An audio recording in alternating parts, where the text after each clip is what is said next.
Delphias Audiolibros presenta, Halo el Flood. Un libro escrito por William Dietz, y publicada por Del Rey Books el 1 de abril del 2003. Sección 4. 343 Guilty Spark. Engullido. Capítulo 8.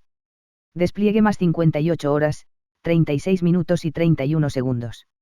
Reloj de misión del Spartan 117. Pelican Echo 419, acercándose al depósito de armas del Covenant. Los motores de Echo 419 retumbaron cuando el Pelican descendió a través de la oscuridad y la lluvia en el pantano. El follaje circundante fue azotado de un lado a otro en respuesta a la repentina turbulencia, el agua bajo el vientre metálico del transporte fue comprimida, y el hedor de la vegetación podrida inundó el compartimento de carga de la aeronave mientras la rampa se desparramaba en el maléfico brebaje de abajo. Fohammer estaba en los controles y fue su voz la que llegó por radio. La última transmisión de la nave del capitán fue desde esta área. Cuando localicen al capitán Kiss, avísenme por radio e iré a recogerlos. El jefe maestro descendió de la rampa e inmediatamente se encontró con la pantorrilla sumergida en agua de aspecto aceitoso. Asegúrate de traerme una toalla. La piloto se rió, inyectó más combustible a los motores, y la nave salió del pantano. Ahora, mientras Fohammer dejaba caer a su pasajero en el fango, se alegraba de ser una aviadora.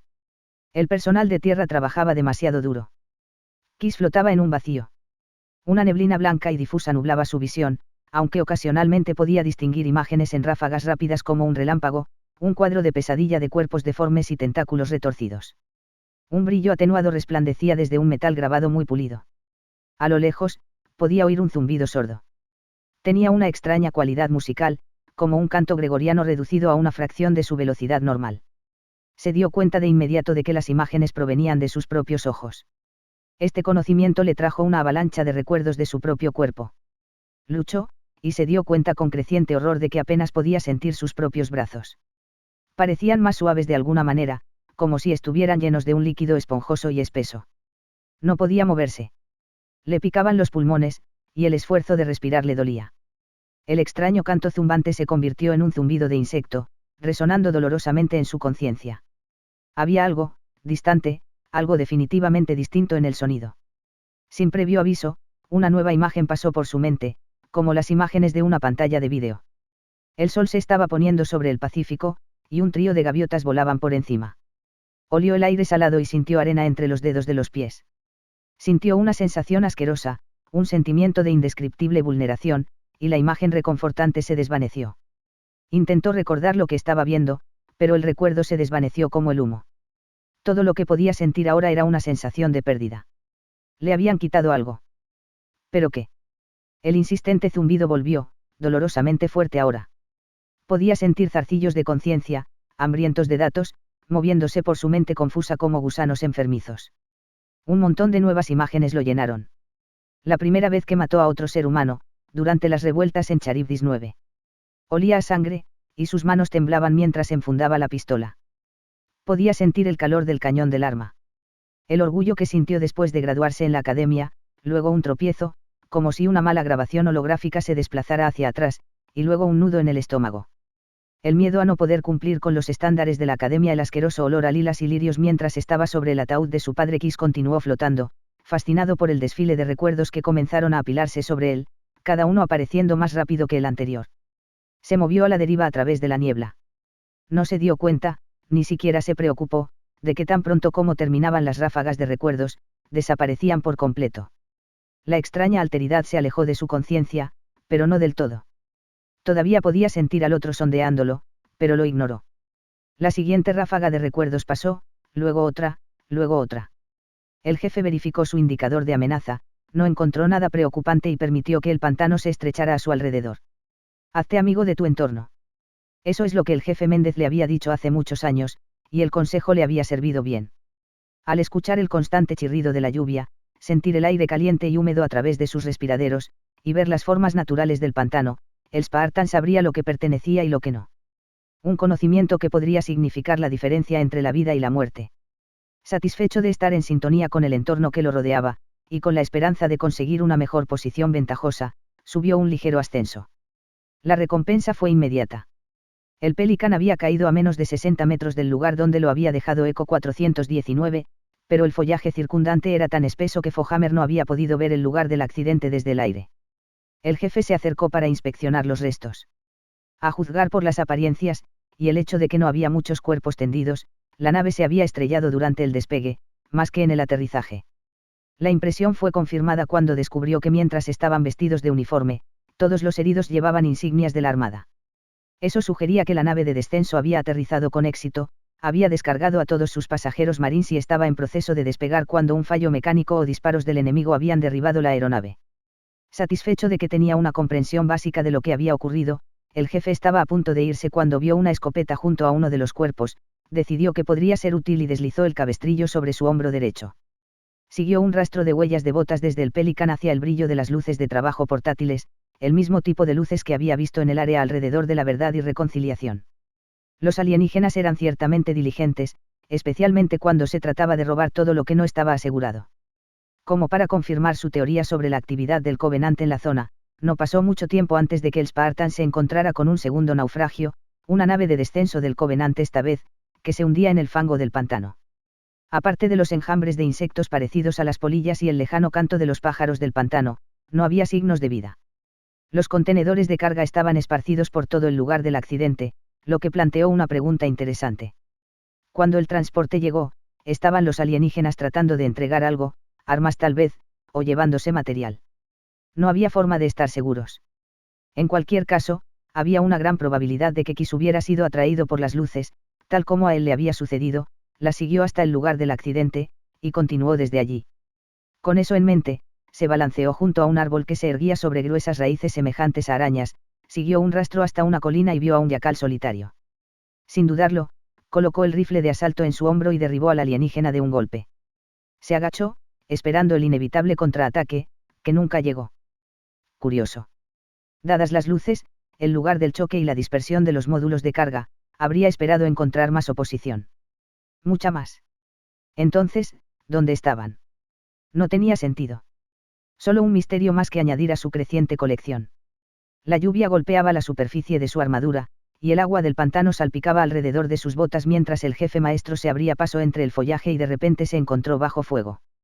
Por un breve momento pareció como si su última pregunta hubiera sido respondida, que las fuerzas del Covenant estaban todavía en la zona, pero la oposición pronto demostró ser poco más que un par de desafortunados yacals, que, al oír el sonido de los disparos, habían venido a investigar.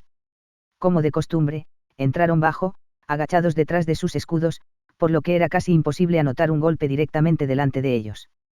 Cambió de posición, encontró un mejor ángulo y disparó.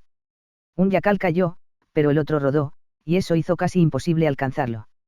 El Spartan mantuvo los disparos, esperó a que el alienígena se detuviera y lo derribó. Se abrió camino por una ladera empinada, y el jefe vio un Seid situado en la cima de la cresta. Dominaba ambas laderas, o lo habría hecho si alguien hubiera estado en los controles. Se detuvo en la cima de la cresta y consideró sus opciones. Podía saltar al Seid, limpiar el barranco de abajo, y así hacer saber a todos que había llegado, o deslizarse por la ladera, e intentar infiltrarse en el área más tranquilamente. El jefe se decantó por la segunda opción, comenzó a bajar la pendiente delante de él, y pronto se vio envuelto en bruma y vegetación húmeda. No resultó muy sorprendente que aparecieran algunos puntos rojos en el indicador de amenaza del Spartan. En lugar de rodear al enemigo y exponer sus 6, el jefe maestro decidió buscarlos. Se colgó el M-A5B y sacó la escopeta, más adecuada para el trabajo de cerca. Bombeó el deslizador, retiró el seguro y siguió adelante. Hojas anchas y abigarradas acariciaban sus hombros, lianas tiraban del cañón de la escopeta, y el grueso humus medio podrido del suelo de la jungla cedía bajo las botas del jefe mientras avanzaba. El Grant quizás escuchó un ligero crujido, debatió si disparar, y aún estaba en el proceso de deliberación cuando la culata de la escopeta descendió sobre su cabeza. Hubo un sólido porrazo cuando el alienígena cayó, seguido por 2 más, mientras más respiradores de metano se apresuraban a investigar. Satisfecho con su progreso hasta el momento, el Spartan se detuvo a escuchar. Se oía el suave sonido de la lluvia sobre las hojas, y el constante sonido de su propia respiración, pero nada más. Confiado en que el perímetro inmediato estaba despejado, el jefe maestro dirigió su atención al complejo Forerunner que sobresalía a su derecha. A diferencia de las elegantes agujas de otras instalaciones, esta parecía rechoncha y vagamente arácnida. Se deslizó hacia el área plana que estaba inmediatamente delante del complejo. Decidió que la entrada le recordaba a una A mayúscula, excepto que la parte superior era plana, y estaba rodeada por un par de potentes reflectores. Era esto lo que Kiss había estado buscando. Algo le llamó la atención, un par de cartuchos de escopeta calibre 8 y un envoltorio de barras de proteína desechado negligentemente, tirado cerca de la entrada. Debía estar acercándose. Una vez que atravesó la puerta se encontró con media docena de cuerpos pertenecientes al Covenant que yacían en un charco de sangre mezclada. Sorprendido una vez más por la ausencia de una oposición seria, el jefe maestro se arrodilló justo más allá del perímetro establecido por la sangre, y miró los cuerpos. Los marines los habían matado. No, a juzgar por la naturaleza de sus heridas parecía como si los alienígenas hubieran sido bañados con fuego de plasma. Fuego amigo, quizás. Humanos armados con armas del Covenant. Tal vez, pero ninguna de las dos explicaciones parecía encajar. Perplejo, se puso de pie, echó una larga y lenta mirada a su alrededor, y se adentró en el complejo. En contraste con el pantano exterior, donde el constante goteo, goteo de la lluvia servía para proporcionar un flujo constante de sonido, estaba casi completamente en silencio dentro del abrazo de los gruesos muros. El repentino sonido de la maquinaria lo sobresaltó, y giró y levantó la escopeta. Invocado por algún mecanismo desconocido, un elevador apareció justo delante de él. Sin ningún otro lugar a donde ir, el jefe maestro subió a bordo. Mientras la plataforma le llevaba hacia abajo, aparecieron unos puntos rojos superpuestos en su sensor de movimiento, y el Spartan supo que estaba a punto de tener compañía. El elevador se detuvo con un chirrido de metal torturado, pero en vez de precipitarse como él esperaba, los puntos permanecieron inmóviles. El jefe razonó que habían oído el elevador muchas veces antes y suponían que estaba cargado con un grupo de sus amigos. Eso le sugirió al Covenant, al estúpido Covenant. Su tipo favorito, de hecho, aparte del tipo muerto. Cuidándose de evitar el tipo de ruido que podría delatarlo, completó un circuito completo de la habitación poco iluminada, y descubrió que los puntos eran en realidad Grants y Jackals, todos ellos agrupados alrededor de una escotilla. El jefe suprimió una sonrisa, se colgó la escopeta, y liberó el rifle de asalto. Su penalidad por no vigilar el ascensor consistió en una granada, seguida de 49 disparos automáticos, y una serie de ráfagas más cortas para rematarlos. La escotilla se abría a una gran habitación de 4 o 5 pisos. El jefe maestro se encontró en una plataforma junto con un par de desprevenidos Jackals. Inmediatamente los mató, escuchó una reacción desde el piso de abajo y se movió a la derecha. Un rápido vistazo reveló un grupo de 7 u 8 individuos del Covenant, dando vueltas como si estuvieran esperando instrucciones. El suboficial dejó caer una tarjeta de visita M9EDP entre ellos, dio un paso atrás para evitar ser golpeado por los fragmentos resultantes, y escuchó un fuerte pum, al explotar la granada. Hubo gritos, seguidos de disparos salvajes. El Spartan esperó a que el volumen de disparos disminuyera y volvió a avanzar. Una serie de ráfagas cortas y controladas bastaron para silenciar a los últimos soldados del Covenant. Saltó de la plataforma para comprobar los alrededores. Buscando pistas sobre dónde pudo haber ido Kiss, el jefe maestro hizo un rápido barrido de la habitación. No pasó mucho tiempo antes de que recogiera algunas granadas de plasma, diera vueltas a un contenedor de carga y se encontrara con los cuerpos. 2 marines, ambos muertos por disparos de plasma, sus armas no estaban. Maldijo en voz baja. El hecho de que ambas placas de identificación hubieran sido quitadas, sugería que Kiss y su equipo se habían cruzado con el Covenant, tal y como él lo había hecho, habían tenido bajas, y habían seguido adelante. Con la certeza de estar en el camino correcto, el Spartan cruzó la depresión que dividía la habitación en dos, y se vio obligado a pasar por encima y alrededor de un montón de cadáveres del Covenant cuando se acercó a la escotilla. Una vez atravesada la abertura, se abrió paso a través de una serie de habitaciones, todas vacías, pero pintadas con sangre del Covenant. Finalmente, justo cuando empezaba a preguntarse si debía regresar, entró en una habitación y se encontró cara a cara con un marín enloquecido por el miedo. Sus ojos se movían de un lado a otro, como si buscara algo oculto entre las sombras, y su boca estaba retorcida en una horrible mueca. No había señales del arma de asalto del soldado, pero tenía una pistola, que disparó a una sombra en la esquina. Atrás. Atrás. No me convertirás en una de esas cosas. El jefe maestro levantó una mano, con la palma hacia afuera. Baje el arma, marín, estamos del mismo lado. Pero el marín no estaba entendiendo nada de eso, y presionó su espalda contra la solidez de la pared. Aléjate de mí. No me toques, monstruo. Moriré primero. La pistola disparó. El Spartan sintió el impacto cuando la bala de 12.7 milímetros lo hizo retroceder sobre sus talones, y decidió que ya era suficiente. Antes de que el marín tuviera tiempo de reaccionar, el jefe le arrebató la M6D de la mano. Yo me quedo con eso, gruñó. El marín se puso en pie de un salto, pero el jefe plantó sus pies y suave pero firmemente empujó al soldado de vuelta al suelo.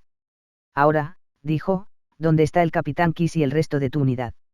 El soldado raso se volvió loco, sus facciones se contorsionaron, saliva salía de sus labios. Busca tu propio escondite, gritó. Los monstruos están en todas partes. Dios, todavía puedo oírlos. Solo déjame en paz. ¿Qué monstruos? Preguntó el Spartan con delicadeza. El Covenant. No. No el Covenant. Ellos. Eso fue todo lo que el Spartan pudo conseguir del enloquecido marín. La superficie está por allí, dijo el jefe maestro, señalando hacia la puerta. Sugiero que recargues esta arma, dejes de desperdiciar munición y te dirijas a la superficie. Una vez que llegues allí, escóndete y espera la ayuda. Más tarde habrá un despegue. ¿Me escuchas? El soldado aceptó el arma, pero siguió parloteando. Un momento después se enroscó en una bola fetal, gimoteó y se quedó en silencio. El hombre nunca lograría salir solo. Una cosa estaba clara por las divagaciones del marín. Asumiendo que Kiss y sus tropas aún estaban vivos, estaban en graves problemas. Eso no le dejaba al jefe ninguna opción, tenía que poner el mayor número de vidas en primer lugar. El joven soldado claramente había pasado por una crisis, pero tendría que esperar a que el jefe maestro completara su misión. Lentamente, con renuencia, se volvió para investigar el resto de la habitación. Los restos de una rampa seriamente destrozada conducían por un pequeño fuego hacia la pasarela del nivel superior. Sintió que el calor lo rodeaba mientras pasaba por encima de un élite muerto, se conformó con el hecho de que el cuerpo había sido acribillado a balazos, y se dirigió hacia una galería circular. Desde allí, el jefe maestro procedió a través de una serie de puertas y habitaciones misteriosamente vacías, hasta que llegó a la cima de una rampa donde un marín muerto y un gran charco de sangre lo hicieron detenerse. Hacía mucho tiempo que había aprendido a confiar en sus instintos, y ahora lo molestaban. Algo se sentía mal. Todo estaba tranquilo, con solo un sonido hueco retumbante que perturba el silencio, que de otra manera sería perfecto. Estaba cerca de algo, podía sentirlo, pero ¿qué? El jefe bajó la rampa. Llegó al punto plano en el fondo y vio la escotilla a su izquierda. Con el arma lista, se acercó con cautela a la barrera de metal. La puerta sintió su presencia, se abrió y le arrojó a un marín muerto en sus brazos. El Spartan sintió que su pulso se aceleraba mientras se inclinaba ligeramente para sujetar el cuerpo antes de que se estrellara contra el suelo. Sujetó el M-5B con una mano y abarcó la habitación lo mejor que pudo, buscando un objetivo. No había nada. Avanzó, luego giró sobre un talón y apuntó el arma en la dirección en la que había venido. Maldita sea, sentía como si unos ojos penetraran la parte de atrás de su cabeza. Alguien lo estaba observando. Retrocedió a la habitación, y la puerta se cerró. Bajó el cuerpo al suelo, y luego se alejó. La punta de su bota golpeó algunos casquillos vacíos que se alejaron rodando. Fue entonces cuando se dio cuenta de que había miles de casquillos vacíos, tantos que casi alfombraban el suelo. Se percató de que había un casco de marín, y se inclinó para recogerlo. Un nombre estaba grabado en el costado. Jenkins. Una cámara de vídeo estaba adherida, del tipo usada por el típico equipo de combate para poder evaluar la misión cuando volvieran a la base, alimentando con datos a los necrófagos de inteligencia, y en ocasiones como esta, proporcionar a los investigadores información sobre las circunstancias que llevaron a sus muertes. El Spartan quitó el chip de memoria de la cámara, encajó el dispositivo en uno de los receptáculos de su propio casco y vio las grabaciones a través de una ventana de su HUD. La imagen era de calidad estándar, lo que significaba que era bastante mala. La configuración de visión nocturna estaba habilitada, por lo que todo era de un verde enfermizo, puntuado por destellos blancos mientras la cámara se movía a través de una fuente de luz. La imagen rebotaba y se movía, y manchas intermitentes de estática estropeaban la imagen. Al principio fue algo bastante rutinario, comenzando en el momento en que la nave de descenso destruida aterrizaba, seguido por el viaje a través del pantano y su llegada frente a la estructura en forma de A.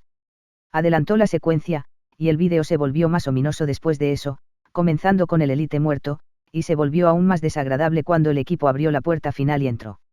No cualquier puerta, sino la misma puerta por la que el jefe maestro había pasado solo minutos antes, solo para que un marín muerto cayera en sus brazos. Estuvo tentado a detener el vídeo, volver a la escotilla y cancelar la misión, pero se obligó a seguir viendo cuando uno de los marines dijo algo sobre un mal presentimiento. Llegó una transmisión de radio muy confusa, se oyeron extraños ruidos de susurros, una escotilla cedió y cientos de bolas carnosas rodaron, bailaron y saltaron dentro de la habitación. Fue entonces cuando comenzaron los gritos, cuando el jefe maestro escuchó a Kiss decir que estaban rodeados, y vio el tirón de la imagen cuando algo golpeó a Jenkins por detrás, y el vídeo quedó en negro. Por primera vez desde que se había separado de la IA en la sala de control, deseaba que Cortana estuviera con él. Primero, porque podría entender qué demonios estaba pasando, pero también porque había llegado a confiar en su compañía, y de repente se sintió muy solo. Sin embargo, mientras un aspecto de la mente del Spartan buscaba consuelo, otra parte había dirigido su cuerpo hacia la escotilla, y esperaba oír el sonido característico mientras se abría. Pero la puerta no se abrió, algo que el jefe maestro sabía que significaba problemas. Esto causó que se formara una roca en el fondo de sus entrañas. Mientras estaba parado ahí, atrapado por una creciente sensación de temor, vio un destello blanco por el rabillo del ojo. Se giró para mirarlo, y fue cuando vio a una, luego 5, 20, 50 de las carnosas criaturas entrar en la habitación, hacer piruetas con sus tentáculos y bailar en su camino. Su sensor de movimiento pintó una repentina explosión de movimiento, que se acercaba cada vez más. El Spartan disparó contra las criaturas de aspecto feo. Las más cercanas estallaron como globos llenos de aire, pero había más, muchas más, y rodaban hacia él por el suelo y las paredes. El Spartan empezó a disparar en serio, los depredadores de aspecto obsceno se lanzaron hacia adelante y se unieron a la batalla. Estaba oscuro afuera. Solo se había programado una misión para esa noche en particular, y había regresado a la colina a las 0236 arbitrariamente. Eso significaba que el personal de la Armada asignado al centro de control no tenía mucho que hacer, y estaban ocupados jugando una ronda de cartas cuando los altavoces de la pared eructaron estáticamente, y se oyó una voz desesperada. Aquí Charlie 217, repito 217, a cualquier fuerza del UNSC. ¿Alguien me copia? Cambio. La técnica de comunicaciones de primera clase Merry Murphy miró a los otros dos miembros de su guardia y frunció el ceño. ¿Alguno de ustedes ha tenido contacto previo con Charlie 217? Los técnicos se miraron entre sí y sacudieron sus cabezas. Lo comprobaré con Beasley, dijo Cho, mientras se volvía hacia un monitor montado por un jurado. Murphy asintió y tecleó el micrófono que se extendía delante de sus labios. Esta es la base de combate alfa del UNSC. Cambio. Gracias a Dios. Dijo la voz con fervor. Recibimos un golpe después de salir de la OTOM, logramos aterrizar, y nos las arreglamos para hacer algunas reparaciones. Tengo heridos a bordo y solicito autorización inmediata para aterrizar. Beasley, que había estado ocupado luchando en una simulación de la batalla de Maratón, se materializó en la pantalla de Cho. Como de costumbre, la imagen que eligió presentar fue la de un hombre de aspecto severo con pelo largo, una nariz prominente y un abrigo de cuello alto. Sí. Tenemos un Pelican, señal de llamada Charlie 217, solicitando un aterrizaje de emergencia. Ninguno de nosotros ha tratado con él antes. La IA tardó una fracción de segundo en comprobar la miríada de datos almacenados en su considerable memoria y asintió bruscamente. Había una unidad designada como Charlie 217 a bordo de la OTOM. Al no haber sabido nada de 217 desde que abandonamos la nave, y al no haber recibido ninguna información al respecto, supuse que la nave estaba perdida. Pídele al piloto que te dé su nombre, rango y número de serie. Murphy escuchó y asintió. Lo siento, Charlie, pero necesitamos algo de información antes de que podamos autorizarte. Por favor, proporciona nombre, rango y número de serie. Cambio. La voz que regresó sonaba cada vez más frustrada. Este es el teniente primero Rick Hale, número de serie 87654-43821RH. Denme un respiro, necesito autorización ahora. Cambio. Beasley asintió. Los datos coinciden, pero ¿cómo sabría Hale que la base alfa existía? Podría haber captado nuestro tráfico de radio, dijo Cho. Tal vez, la IA estuvo de acuerdo, pero vayamos a lo seguro. Recomiendo que pongan la base en alerta máxima, notifiquen al mayor y envíen la fuerza de reacción a la plataforma 3. Necesitarás el equipo de rescate, el equipo médico de emergencia, y algunas personas de inteligencia, todos en la cubierta. Hale debería ser interrogado antes de que se le permita mezclarse con el personal de la base. El tercer técnico, un suboficial de tercera clase llamado Pauli, dio una palmada en el botón de alarma, y emitió las llamadas necesarias. Entendido, dijo Murphy en su micrófono. Tienes permiso para usar la plataforma 3, repito, la plataforma 3, que se iluminará dentro de 2 minutos. Un equipo médico se reunirá con tu nave. Aseguren todas las armas y desconecten la energía en el momento en que aterricen. Cambio. No hay problema, respondió Hale agradecido. Luego, unos momentos después, veo tus luces. Vamos llegando. Cambio. El piloto apagó su micrófono y se volvió hacia su copiloto. Bañada en el brillo verde producido por el panel de instrumentos de la nave, el Elite parecía aún más alienígena. Entonces, preguntó el humano, ¿cómo lo hice? Extremadamente bien, dijo el oficial de operaciones especiales Zuka Zamame desde detrás del hombro del piloto. Gracias. Y con eso Zamame dejó caer lo que parecía un círculo de luz verde sobre la cabeza de Gale, tiró de las asas en direcciones opuestas, y enterró el cable en la garganta del piloto. Los ojos del humano se abultaron, sus manos se agarraron al garrote, y sus pies imprimieron un tatuaje en los pedales de control.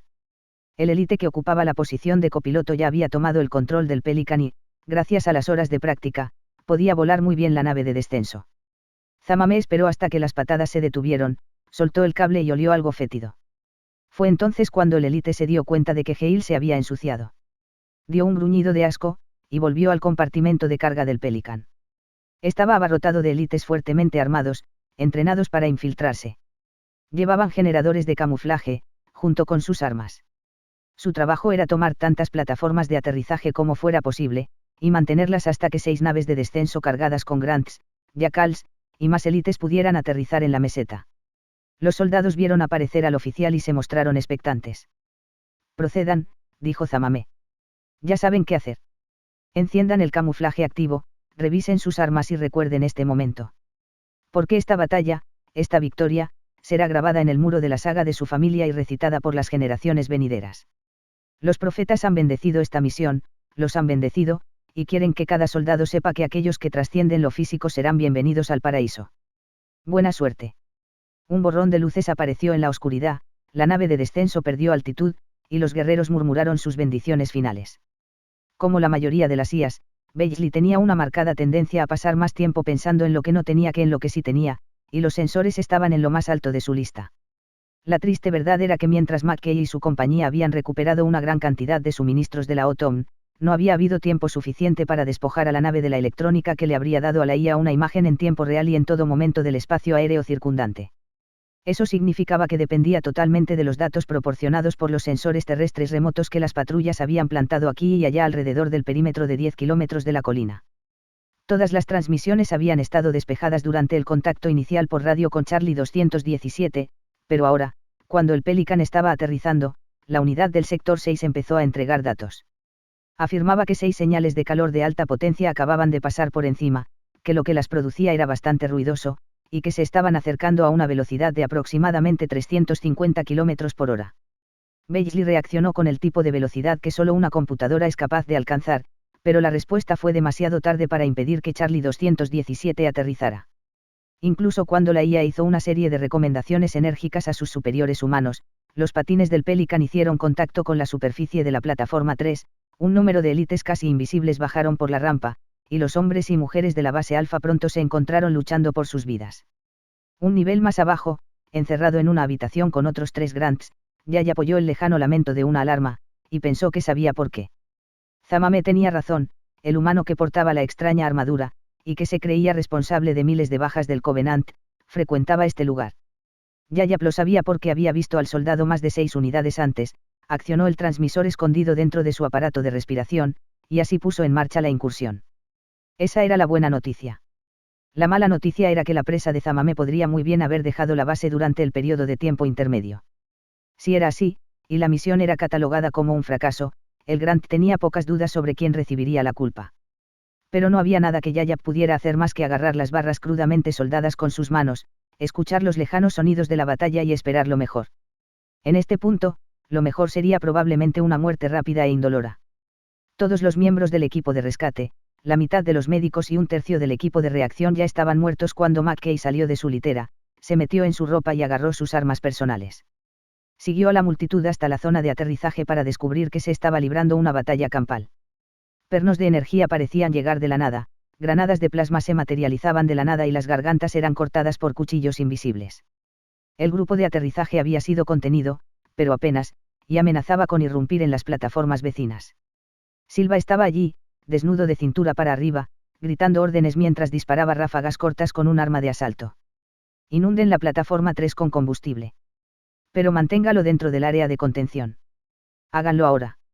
Era una orden extraña, y los civiles se hubieran negado, pero los soldados reaccionaron con una obediencia absoluta y un oficial de la Armada corrió hacia la estación de servicio de la plataforma 3. Quitó el seguro y se agarró a la boquilla. El aire pareció brillar en el área iluminada a la derecha del marinero, y Silva disparó todo un cargador en lo que parecía ser aire vacío. Un comando élite gritó, pareció parpadear mientras su generador de camuflaje recibía un golpe directo y se dobló en la cintura. Sin inmutarse y sin darse cuenta de que estaba a punto de morir, el oficial giró, le dio un buen apretón a la empuñadura y envió una corriente constante de líquido a la superficie de la plataforma 3. Un equipo de especialistas del Covenant se había visto obligado a construir un bordillo alrededor de la zona durante los días inmediatamente posteriores a la toma de la colina.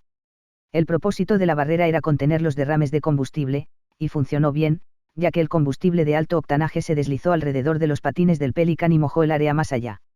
Retrocedan. Silva gritó y lanzó una granada de fragmentación bajo el vientre de Charlie 217. Hubo una explosión seguida de un fuerte estruendo mientras el combustible subía y el oficial cerraba la manguera.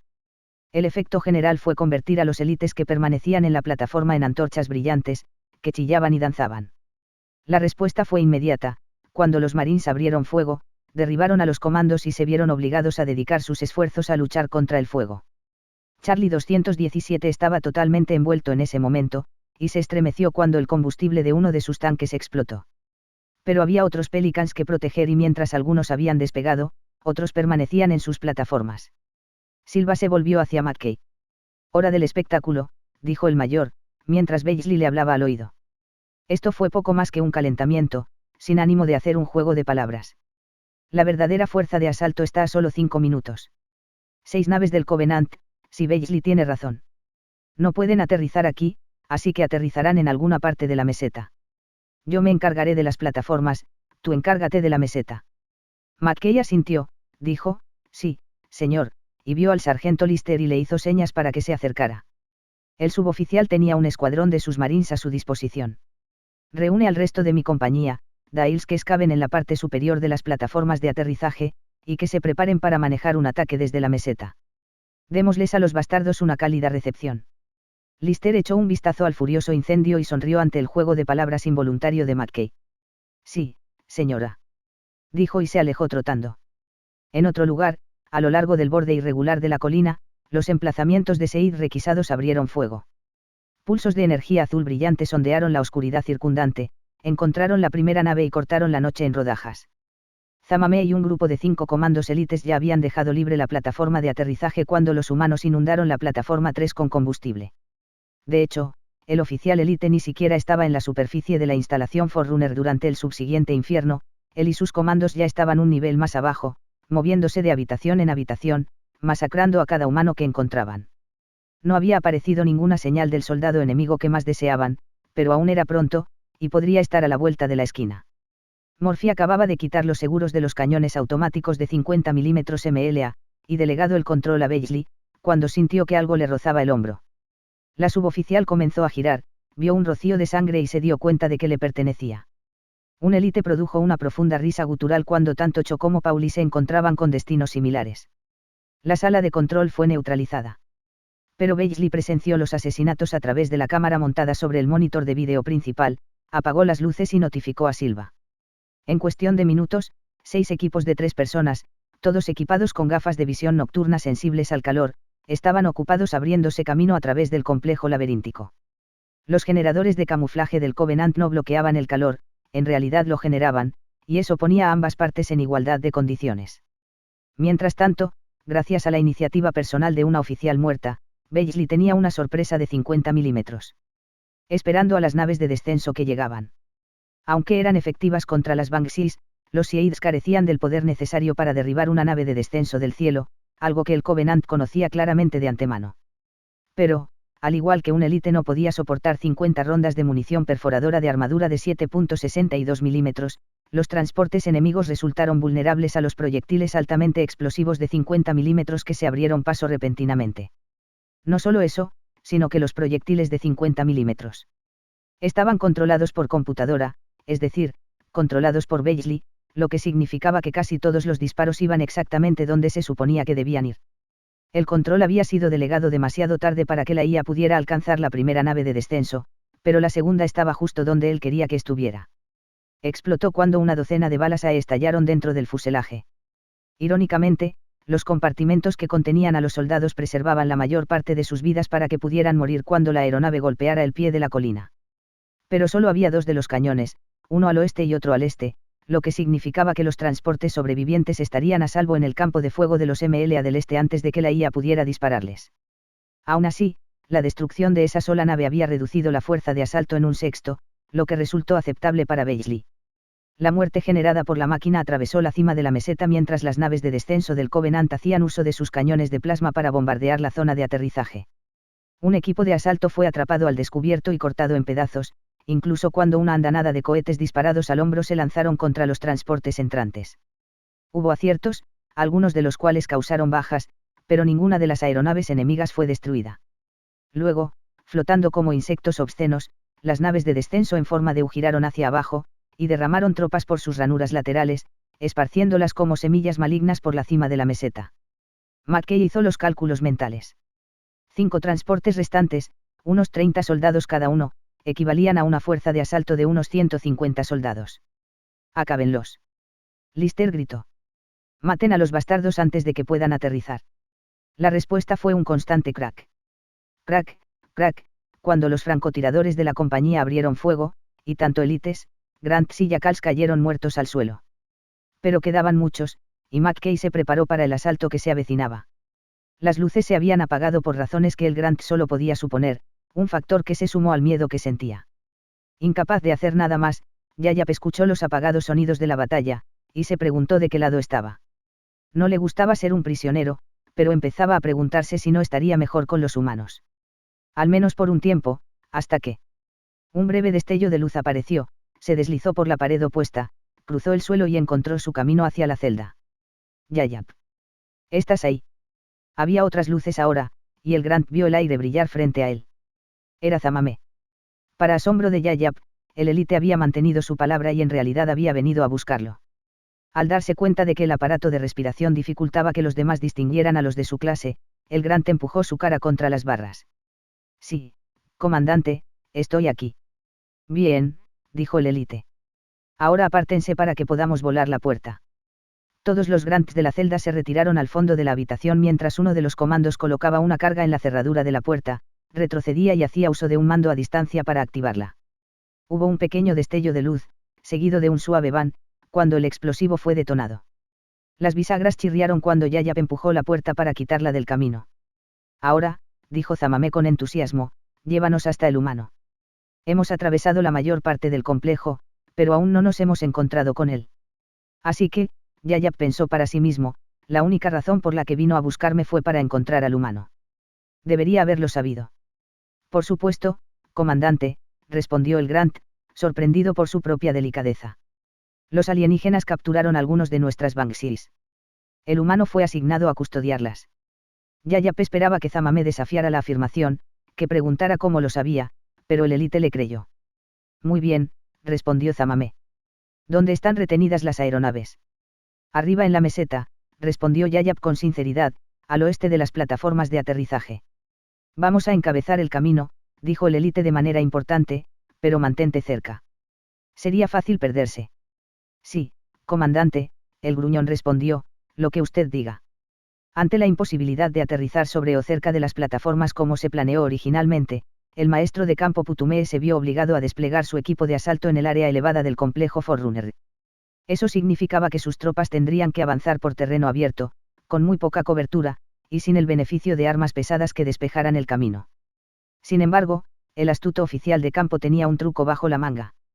En lugar de dejar ir las naves de descenso, les ordenó permanecer sobre la zona de aterrizaje, y bombardear el terreno delante de sus tropas en constante avance. No era para lo que los transportes habían sido diseñados, y a los pilotos no les gustaba, pero ¿y qué? Putumee, que veía a todos los aviadores como poco más que choferes glorificados, no estaba especialmente interesado en cómo se sentían. Así, las naves de descenso en forma de U se dirigieron hacia las fortificaciones humanas, con cañones de plasma sondeando el suelo, mientras que voleas de cohetes se lanzaban hacia arriba, explotando inofensivamente contra sus flancos. El oficial de campo, que avanzaba junto con la segunda fila de soldados, hizo señas a sus Jackals para que los humanos se vieran forzados a salir de sus fosos de disparo y se retiraran a su siguiente línea de defensa. Putumee se detuvo junto a uno de los fosos ahora vacíos y miró dentro de él. Algo en la excavación le molestó, ¿pero qué? Entonces lo supo. El foso rectangular estaba demasiado limpio, demasiado parejo, para haber sido excavado durante la última media unidad. ¿Qué otros preparativos habían hecho los alienígenas?, se preguntó el oficial. La respuesta llegó en un instante. McKay dijo, fuego. Y el artillero del Scorpion obedeció. El tanque se agitó bajo los pies del oficial cuando el proyectil dejó el cañón principal y el casco empezó a vibrar cuando la ametralladora abrió fuego. La explosión, a unos 600 metros de distancia, borró toda una fila de Grants. El otro MBT, uno de los dos que Silva había encargado a su batallón que trajera a la superficie, disparó 2 segundos después. Ese disparo mató a un Elite, 2 Jackals y un Hunter. Los Marines vitorearon y McKay sonrió.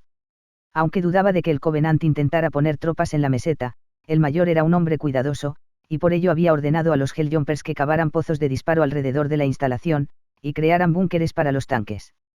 Ahora, disparando con sus barriles casi paralelos al suelo, los MBT estaban en el proceso de convertir el área frente a ellos en un paisaje lunar, ya que cada proyectil arrojaba media tonelada de tierra al aire, y esculpía cráteres en la meseta.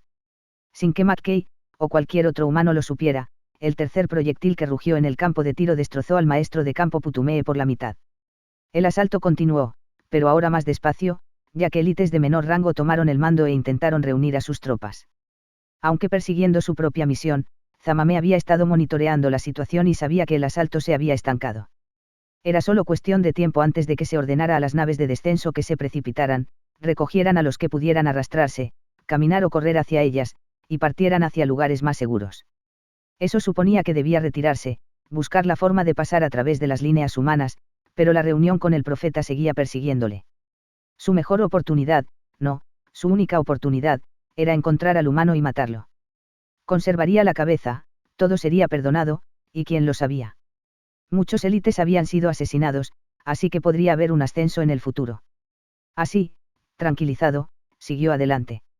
Los comandos estaban en el primer nivel, acercándose a una puerta que daba al exterior, cuando uno de los 3 marines que esperaban vio un destello de la armadura del Covenant en el hueco en el que se escondía, y abrió fuego.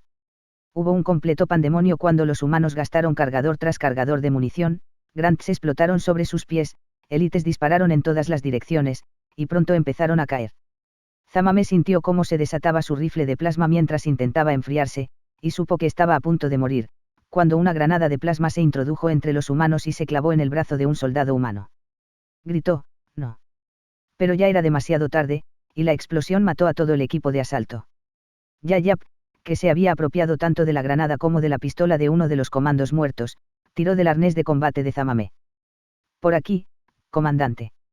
Sígame. El élite lo hizo.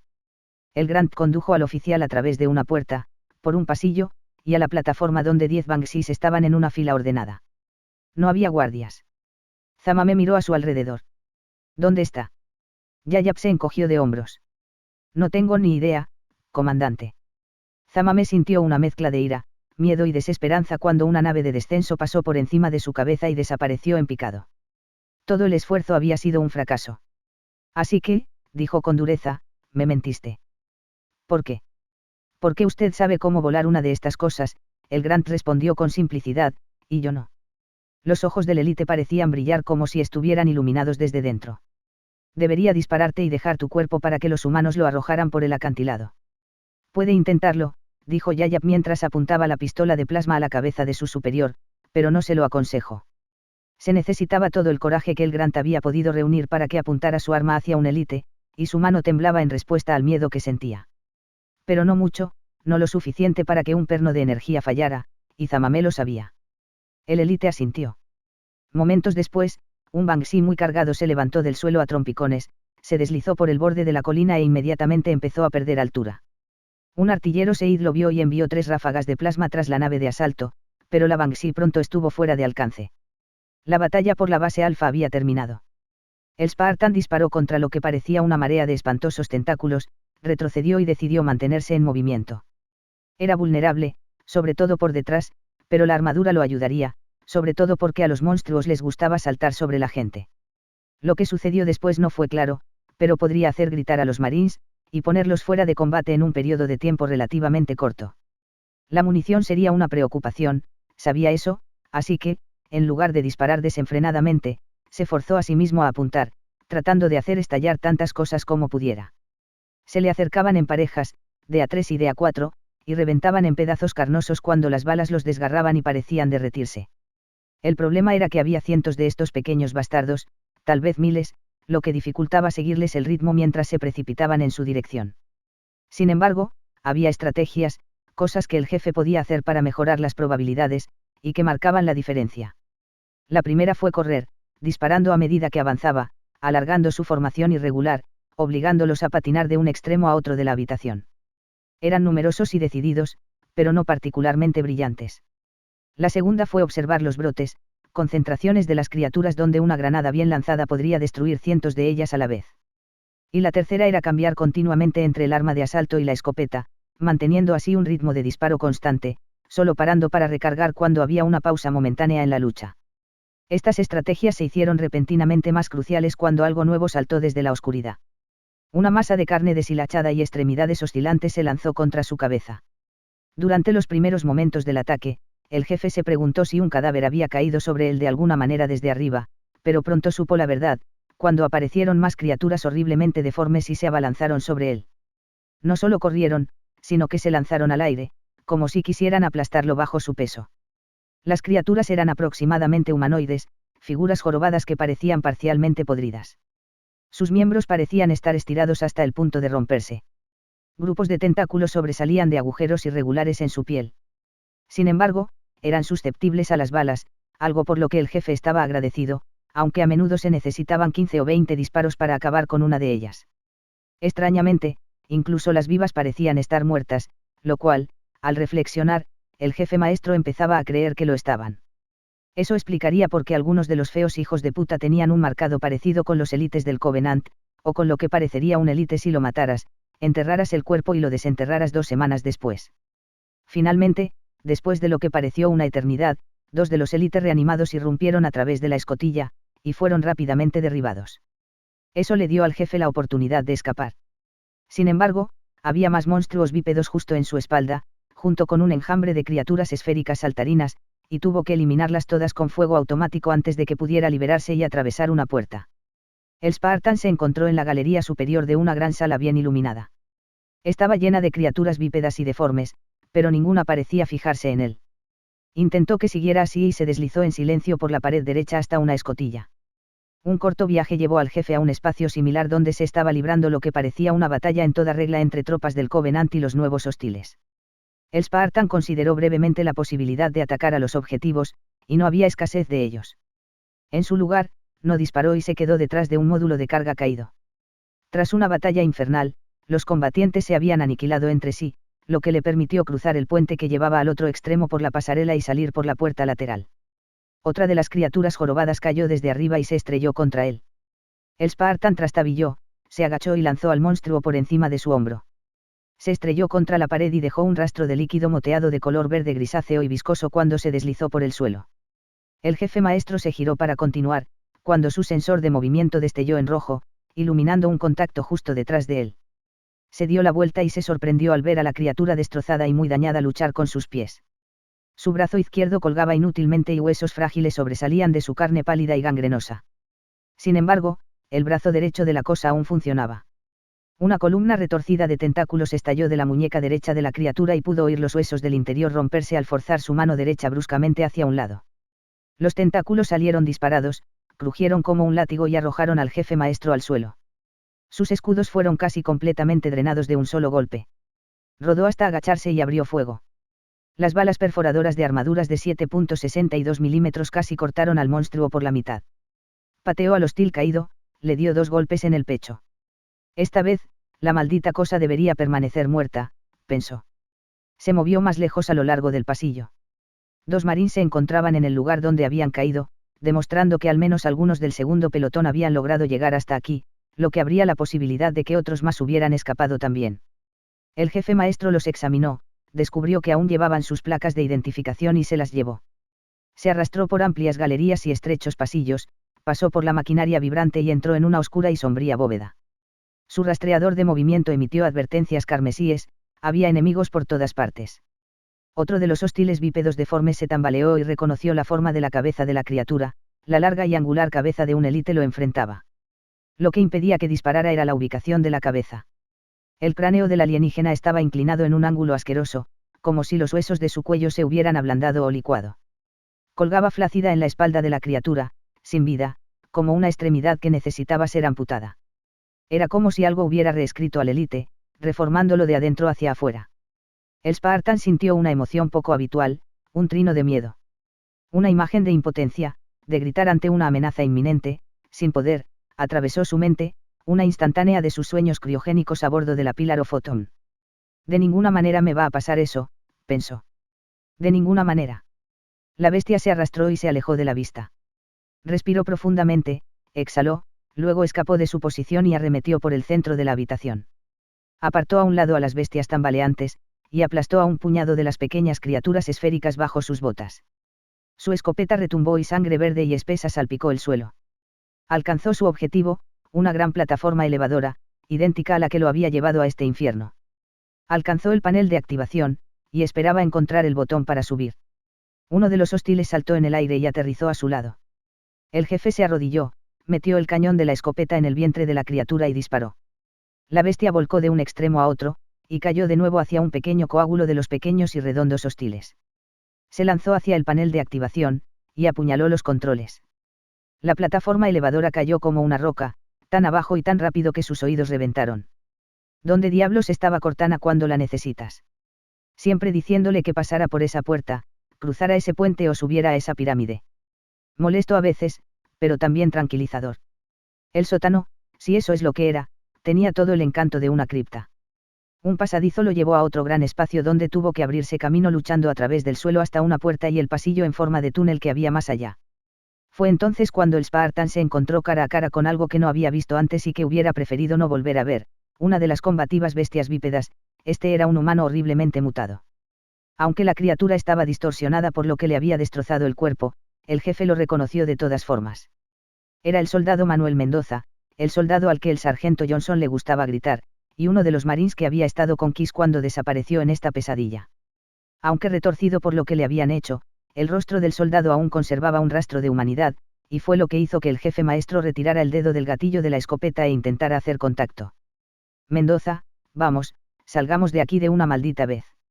Sé que te han hecho algo, pero los médicos pueden arreglarlo. El marín reanimado, ahora poseedor de una fuerza sobrehumana, golpeó al jefe con tal fuerza que casi lo derriba de sus pies, y disparó la alarma del traje. Mendoza, o, mejor dicho, la cosa que una vez fue Mendoza, agitó un tentáculo parecido a un látigo y volvió a golpear. El Spartan se tambaleó hacia atrás, apretó el gatillo y se vio obligado a volver a apretarlo cuando los perdigones de calibre 8 destrozaron lo que había sido Mendoza. Los resultados fueron espectaculares y desagradables. Cuando el horrible cuerpo se desmoronó, el jefe vio que una de las pequeñas criaturas esféricas se había instalado en la cavidad torácica del soldado y parecía haber extendido sus tentáculos a otras partes del cuerpo de Mendoza. Un tercer disparo de escopeta sirvió para destruirla también. Era así como operaban estas cosas. Las pequeñas vainas redondas infectaban a sus anfitriones y mutaban a la víctima en una especie de forma de combate. Consideró la posibilidad de que se tratara de algún tipo de nueva arma biológica del Covenant, y la descartó. La primera de estas formas de combate que había visto, había sido una vez un Elite. Fueran lo que fueran estas malditas cosas, eran letales tanto para los humanos como para los miembros del Covenant.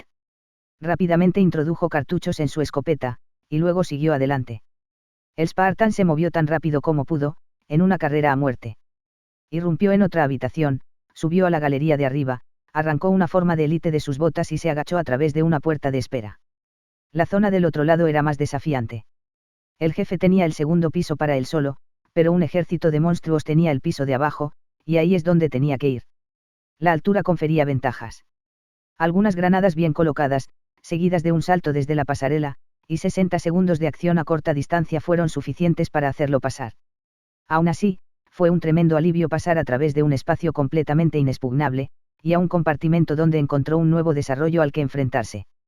Además de sus ataques de golpes, las criaturas habían adquirido tanto armas humanas como del Covenant de sus víctimas, y estas formas de combate eran aún más peligrosas como resultado. Las formas de combate no eran los enemigos más inteligentes que había encontrado, pero tampoco eran autómatas sin mente, ya que podían operar máquinas y disparar armas. Balas rebotaron en las paredes metálicas, disparos de plasma atravesaron el aire y una granada detonó cuando el jefe maestro despejó el área y descubrió un lugar donde algunos marines habían montado una última posición encima de un contenedor de carga. Se detuvo para recuperar sus placas de identificación, recogió algunas municiones y siguió adelante. Algo le molestaba, pero ¿qué era? Algo que había olvidado. Apareció de repente, casi había olvidado su propio nombre. Kiss, Jacob. Capitán. Número de servicio 0192819912JK. El canto zumbante que acechaba en el borde de su conciencia zumbó más fuerte, y sintió una especie de presión, una cierta sensación de ira. ¿Por qué estaba enfadado? No, algo más estaba enfadado. ¿Por qué había recordado su propio nombre? Kiss, Jacob. Capitán. Número de servicio 0192819912JK. ¿Dónde se encontraba? ¿Cómo había llegado hasta allí? Luchó por encontrar el recuerdo. Ahora recordó partes de ello. Había una habitación oscura, alienígena, hordas de algún enemigo aterrador, disparos, luego un dolor punzante. Deben haberlo capturado. Eso era todo. Esto podría ser un nuevo truco del enemigo. No les daría nada. Luchó por recordar quién era el enemigo. Repitió el mantra en su cabeza: Kiss, Jacob. Capitán. Número de servicio 0192819912JK. La presión del zumbido aumentó. Se resistió, aunque no estaba seguro de por qué. Algo acerca del zumbido lo asustó. La sensación de invasión se profundizó. ¿Acaso es un truco del Covenant? Se preguntó. Intentó gritar: no funcionará. Nunca los llevaré a la Tierra, pero no podía hacer funcionar su boca, no podía sentir su propio cuerpo. Mientras el pensamiento de su planeta natal resonaba en la conciencia de Kiss, el tono y el tenor del zumbido cambiaron, como si le complaciera.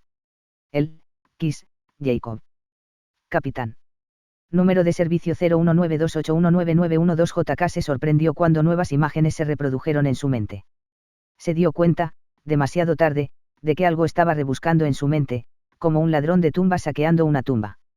Nunca se había sentido tan impotente, tan asustado. Su miedo se desvaneció en un torrente de emociones al sentir el calor de la primera mujer que había besado.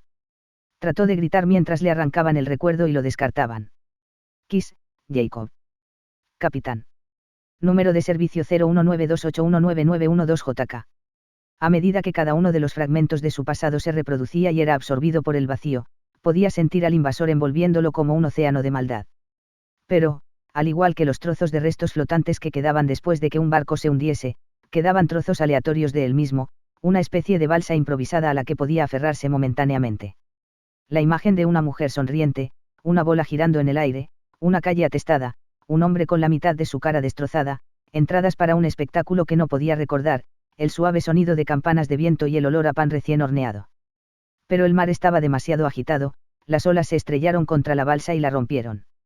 El oleaje levantó a Kiss, otras lo empujaron hacia abajo, y la oscuridad final lo llamó. Pero entonces, justo cuando el océano estaba a punto de consumirlo, Kiss se dio cuenta de lo único que la criatura que vulneraba su mente no podía consumir, la onda portadora del transpondedor de la Inc. Lo alcanzó como un hombre que se ahoga, agarró la cuerda salvavidas con todas sus fuerzas, y se negó a soltarla. Porque aquí, en lo profundo de su tumba acuática, había un hilo que lo llevaba de vuelta a lo que había sido.